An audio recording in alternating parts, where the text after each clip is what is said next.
Hello ભાઈ, શું કરો? ના ભાઈ, પાણી પીવા બેઠા છે. શું કરતા હોય? આ તડકો બહુ થઈ ગયો છે. હવા એક વાગવા એવો છે તો કામ ચાલુ ને ચાલુ છે. કેમ આવું કામ પૂરું થઈ ગયું? હવે કામ પૂરું થવા એવું છે. જો આ નેટ બેટ બધું લગાડી દીધું છે. લીસો તાર લગાડી દીધો છે. લાઈટ કાંટાળા તાર લગાડી દીધા છે. કામ તો થઈ ગયું છે. મારો હોતે જ નહીં કો લાગે. આ માલ નાખી કમ્પ્લીટ કરી થાંભલા લગાવવા પડે નકર તો આ હલી જાય.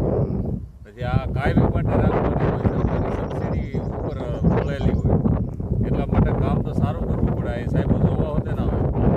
હા, તમે શું ભાવ રાખો? આમ તો આમાં અલગ અલગ હોય, કઈ નક્કી ના હોય. કોઈને નેટ મારવી હોય, કોઈ 2 તાર મારવા હોય ઉપર, કોઈને 3 તાર મારવા હોય. એટલે ભાવ બધાના અલગ અલગ હોય. એ તો જેવું તમે કામ કરાવું એવા તમારે પૈસા કરશે. હવે શું કરવાનું? હવે હવા એક થઈ ગયો છે. પેલી વાડીએ જાવ એટલે 1.5-2 થઈ જાય. આવા તાપમાનમાં બધા ના પડે કે આટલું બધું કામ ન કરાય. પણ આ મોંઘવારીનો સામનો કરવા માટે આ પરિશ્રમ કરવો પડે છે. બાકી કાંઈ ભેગું થાય એવું છે નહીં.